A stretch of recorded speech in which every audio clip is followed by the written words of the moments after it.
This is Galaxy A35 5G and this is Galaxy A25 5G।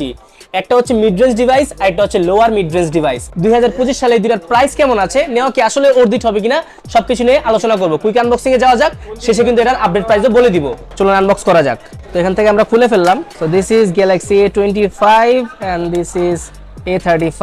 A25 টা খুললে আমরা দেখবো এই পোর্শনটা, ভিতরে দেখবো ডিভাইস। A25 এর এখানে আমরা সিম ইজেক্টর পিন পেয়ে যাবো। এই কম্পার্টমেন্ট আমরা পেয়ে যাবো কেবল আর হচ্ছে ডকুমেন্টেশনস, এগুলো রাখলাম সাইডে। আর 35 এরও same sim ejector pin, same আপনার হচ্ছে USB type C to type C cable.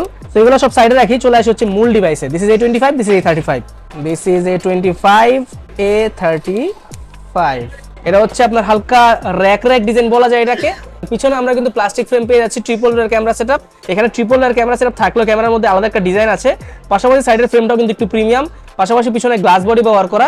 A25 এর স্টার্টিং প্রাইস হচ্ছে 23,500 টাকা 8GB 128GB, এবং A35 এর স্টার্টিং প্রাইস হচ্ছে মাত্র 29,500 টাকা। তো যারা নিতে আছেন তারা কিন্তু অবশ্যই ইনবক্স করতে পারেন। ধন্যবাদ সবাইকে।